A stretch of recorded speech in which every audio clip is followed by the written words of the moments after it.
we've had a female Lord President, 2 consecutive Bank Negara governors, and a former Deputy Prime Minister. So the question we ask is, do glass ceilings still exist? And how many women have been affected by them?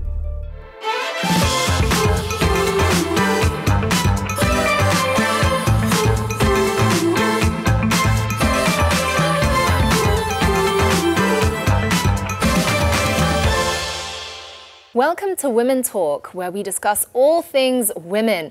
My name is Zoraya. And I'm Deborah, and today we're going to be talking about the glass ceiling. Does it still exist?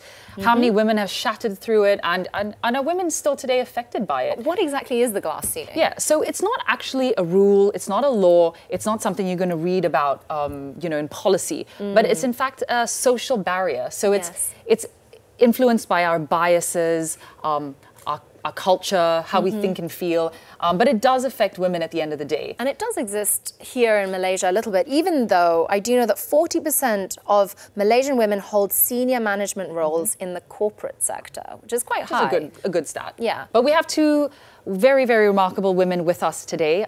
They are pioneers in their respective industries, and we're really, really so honored to have you on the show. Yes, so thank you so much, Engineer Sharifah Azlina Raja Kamal, CEO of HSS Engineering Sendirian Berhad. And you're also one of the few women council members of the Association of Engineering Malaysia. So that's quite an achievement. Yeah, that's right, to date. Yeah. And I'm proud of it. Yes, you should be. You should be. You should celebrate, you know? Exactly. Definitely. And we have Lieutenant Colonel Patricia Yap, also known as Foxy. We just got to hear that. Is that your... on her little Yeah, badge? look at that. Yeah. I mean, we really love your uniform. Yes. It's Right. Thank you, Deborah. And Yeah. say, well, you can have it. Outfit. wow. Yeah. Yeah. on television, you've all heard it. And you are one of Asia's first female MiG-29 fighter pilots. How awesome is that? Really great. I mean, you Yeah. get to fly jets. Really good experience on that with So the speed cool. and So cool. Was this something that you wanted to do from when you were young? Did you aspire to become a fighter jet pilot, or did you feel like this was something possible for you as a young girl? Yeah, well, come to think of it, Zay and Deborah and ma'am. Okay, well, when I was younger, in the school days, I liked exciting jobs like shooting stuff and stuff like that. And when I joined the Royal Malaysian Air Force, well, get to strap into a jet. That would be very fun. Yeah. Wow. And so you just went ahead and did it like that? With the guidance from my instructors and my peers. So did you feel at any point in that journey that there were restrictions, that there were barriers? Was there anything that made you feel that you were not welcome? Not at all. Because when we are in a training environment, the Royal Malaysian Air Force context, we are surrounded by a lot of not only male counterparts, but also female counterparts during my days. Yeah. And what about yourself, Azlina? Did you experience this being one of the pioneers? Well, as you said, glass ceiling, we're talking about glass ceiling and we're talking about, concrete wall for my case. Obviously, when I first entered into the profession, there was only 0.6% of women engineer. Wow. And this was 3 decades ago. More than 3 decades ago, 32 years ago. And amazingly, I think we've made a very significant increase in the percentage of female engineer now, which stands at almost 40%. Wow. And that's over 32 years. And I think that's something to be lauded, Yes. And glass ceiling would vary, it's still there, but the magnitude, and the circumstances varies. It's different from where it was and how it was 32 years ago as to now. I mean, I've been so impressed living in Malaysia at the amount of women that are engineers, doctors, and actually in really, very high positions that have worked very hard to get to where they are. And then what blows my mind is that half of them are mothers as well. And I'm like, how do you balance having 3 children and in this very demanding job? Okay. Yeah. And I think the balancing act is very important, which is why it's quite contrary to the belief, I think a lot of people out there think that women engineers or women work harder. And I think simply because we work around the clock, 24/7. It never stops. Yes, it never stops. After your work, official work, after office hours is the other half. You have the second job. Yes, correct. So it's never ending, over the weekend, 24/7. That's why we feel that we work harder in that sense. We put in a lot of effort to balance everything. Perhaps there are certain sectors or industries where that is not the case. And so it has to be very targeted, I think, approaches towards encouraging women participation, right? Coincidentally, I set up the Women Engineer section, one of the co-founder in Institution of Engineer Malaysia. This was done in 2013. And why we went about doing that is because there was a very paltry numbers of girls entering first the education in engineering, right? Secondly, they may graduate well, but they do not practice after that. They do not enter the workforce after that. What stops them? Exactly, that's the reason why we had a research. And even if they're in the industry, beyond 5 years, they just quit and give up. Then this is where we found out that the actual reason is because of our nature of nurturing. So we're always looking and trying to balance the work and the home. It's always a tug of war, isn't it? Right. So the support, the family support, the community support is very important to make us stay. Okay, so that's retention. That's retention. And then moving forward, 10 years down the line, now 2022, right? We're also targeting of getting enough in the pipeline so there will be more women engineer in leadership roles. Exactly. Amazing. Because if there's none there to begin with, so you will just not get the number. Exactly. Right? Well, we're going to take a quick break now, and we want to get back right to your point of the funnel, right? If you want women up there, you need to start down here. We'll see you after this.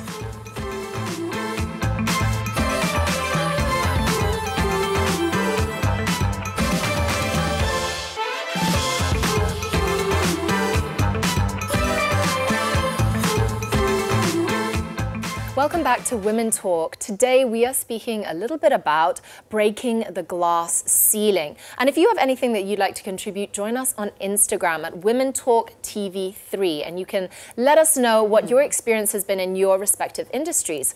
But we're here today speaking to Azlina and Foxy about the glass ceiling and how it's affected their industries. And we were just talking about some statistics about why women haven't broken through into working or finding a job. So what else can you say from your research and findings? It's also equally important for those people who has made it, for the women engineer who has made it, to be celebrated. Yes. I think that's very, very important. Celebrating your success, celebrating your achievement. I mean, just this year, I've been awarded as the honorary member for the Asian Federation of Engineering Organization. Amazing. For my work in Congratulations. nurturing women into the engineering field. That's amazing. So, and interestingly, where my office is full of men, they each clapped, you know. So that's a very touching appreciation, especially, you know, coming from the board, coming from the management, okay. So equally important is, whilst you're there, to celebrate each step, each achievement that you've made. Well, like for yourself, Patricia, you know, you're sitting here in uniform. I mean, you look so cool. We keep saying cool. I know. She really does look so cool. But you've done it. And it's not, as Azlina said, it's one thing to celebrate you for doing it, but to pave the way for others that are going to come after you, right? Yeah. Young girls, they see you in uniform and they get inspired and they're like, wow, I want to be like her one day. To compare like Azlina experience 30 years back, we do have a ladies officer flying at that point of time, but that the number is not many compared to after 30 over years. But the gradual increase of number of female aviators in the Royal Malaysian Air Force is something that we must celebrate as well, because as 30 years back we have aviators, and after 30 years the numbers have, like, I think, quadrupled. Wow. Yep. Wow. So it is something that our management is looking into retentions, but in retentions, the military context is not much of a problem, because we have to serve our terms, and then you know, you got to stay and serve your country for good. That is one of the things that we don't face that much. We want you to stay on. We want to make the environment suitable for you to stay on, right? So things like childcare, things like the supporting women. Employers like encouraging, or do they create that support system for more women to break into these? Because when you know what to expect out there, when you're a certain level, you know, you're with 10 years of experience in the engineering, what do you expect, you know? So how do you improve yourself? Where can you turn to for the support? That's one of the reasons why the Women Engineering section was formed, so that we provide each other with the moral, you know, with the technical support as and when that's required. And in fact, we do almost every 4 years, we have this Women in Science and Engineering and Technology International Conference, whereby we gather not just in Malaysia, but the Asian network of women engineers. So you share. When you share your experience, you know that you're not the only one who's going through these imbalances. And you're not the only one who's going through discrimination, you know, but we sit down and we share our experience, and moving forward, what can we do about it? So that's equally important, you know, to create that environment to prosper. I think like the networking and giving support to each other, like ma'am, you have mentioned about a group of people giving each other support. So in military, we work as a pack, you know. So in that aspect, I think the support among the peers is very high, and we do give self-development to all the female engineers and as well as others, you know, so that they will have more interest and build up themselves. And definitely. That's a very serve the organization as well. Yeah, no, you have to share your story and inspire others. But before we continue, we're just going to go to a short little VT and see another contribution about how to break the glass ceiling.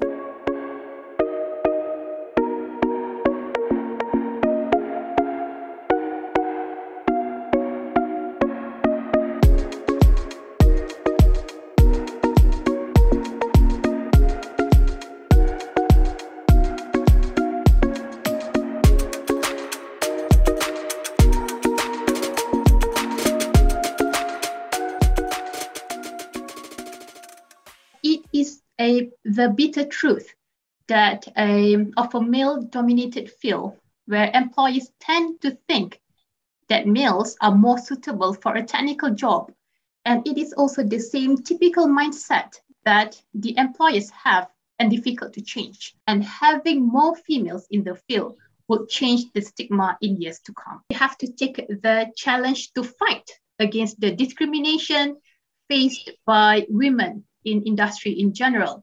So it is more of the chauvinistic attitude of men. So a female engineer has to prove that they can do the men's job as good, if not better than them. And we have to work smart and never ever stop learning. And in order to gain respect from your colleagues, from other colleagues, you need to equip yourselves with new knowledge and skills. Without any doubt, we have to be in the better position as compared to men. And my experience actually has proven that. I remember being told of the disadvantages of getting hired. Being a female, a non-European, non-British, and furthermore a Muslim and wearing a hijab. But that never put me off. And in fact, it actually has made me stronger to prove that they are wrong. Alhamdulillah, I am lucky to have amazing co-workers who give me great strength and inspiration. So I am currently living and working in Scotland. Being a woman and being the only Muslim in the workplace is very, very challenging. And alhamdulillah, my director really understands and respects me as a Muslim, most importantly. He actually went an extra mile to provide a dedicated prayer space, especially for me. My colleagues who are definitely not Muslims have the conscience to remind me about my prayers. So the respect that I earn from my colleagues who are a lot older than myself is priceless. So we should not let the environment change us. We should be the one instead to change the environment so that it suits us.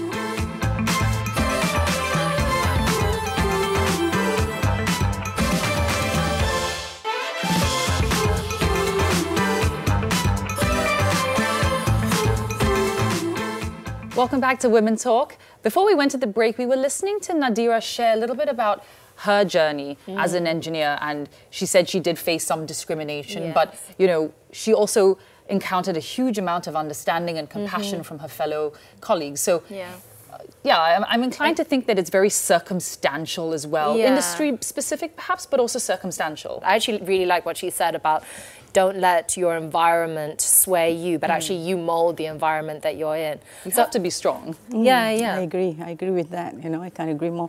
And then, in fact, when you talk about environment, when you're in an industry that's surrounded by men, right, you have to look at yourself as filling the gap or the deficiency, right? You contribute in so different ways. When you do or you design an infrastructure, you must give that woman touch, right? Because it's not just about practicality, serving the technical requirement, but more so on the soft part, You know, meeting the community's desire and meeting the community's, yes, and that's where we come in. We bring different views and different perspective to the table. And like an industry like engineering, where it's so much to do with problem solving, you can't just have the solutions coming from men, because women also use all of the things the that end user, we call it.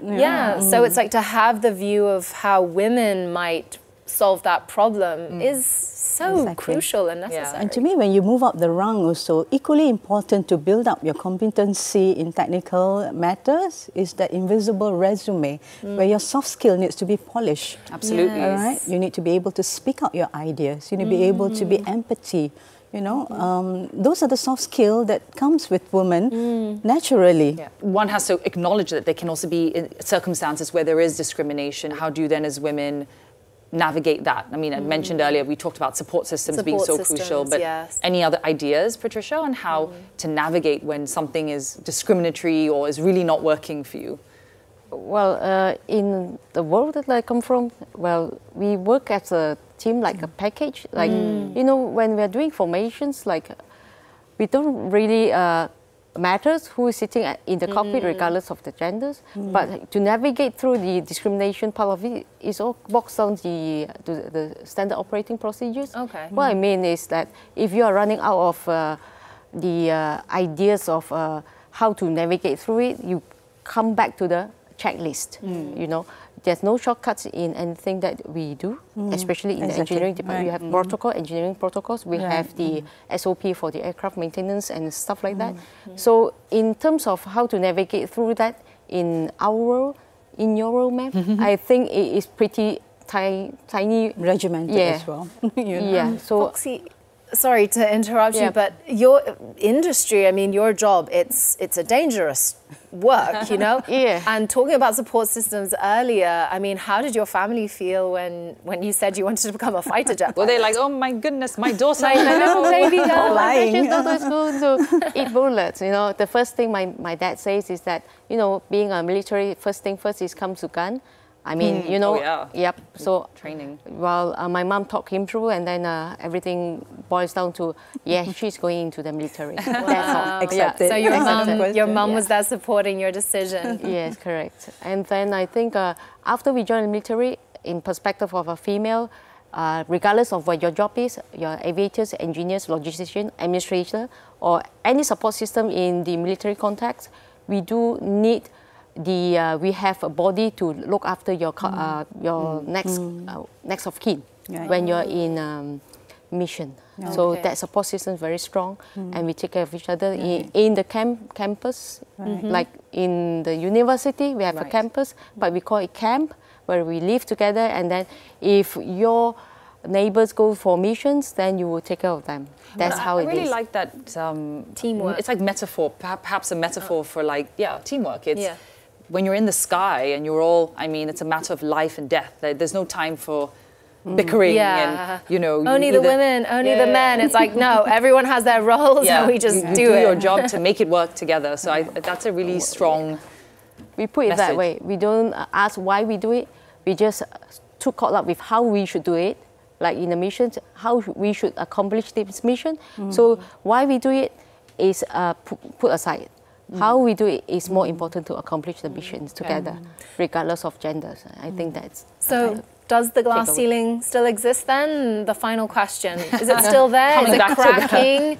Is it, or does it not really exist anymore? Maybe for some it exists, some it doesn't. I think as you move up the ladder, right, it will vary. The magnitude will definitely vary. You know, it comes in different forms, and how you overcome it also comes in various, you know, forms as well to address it. You know? Okay, so we're overcoming it, bit by bit. Maybe it'll always still exist in a little way. Sometimes, you know, we think that we can't do certain jobs or certain roles, and it's just actually all in our heads, or we've never been inspired enough to try. But what we should do is... But like these two ladies here, you know, if you didn't have women that paved the way, that actually tried, and perhaps some faced bigger hurdles than others, but you also changed the landscape. You inspire We're glad to have done that. And you changed the future for so many Malaysians to come after you. So in fact, that's one of the reasons why I cannot yet retire. Amazing. You're doing it for us. Mission yet to be accomplished. It's yet to be, yes, exactly. I love that. Thank you so much for joining us today. Yeah, welcome. And there's a last quote from the Thucydides, one of the Athenians historian. They say, you have to plan, and without hesitation, you have to do it. While your enemy is still thinking what to do next. Amazing. So you have to do it without hesitations to achieve your goal. Exactly. That's good. Right? Thank you both so much for joining. Yeah, that was thank you so amazing. much. A great way to Welcome. end. Pleasure. And thank you guys for tuning in. We'll see you on our next episode of Women Talk. Till then, take care. Thank you. Bye.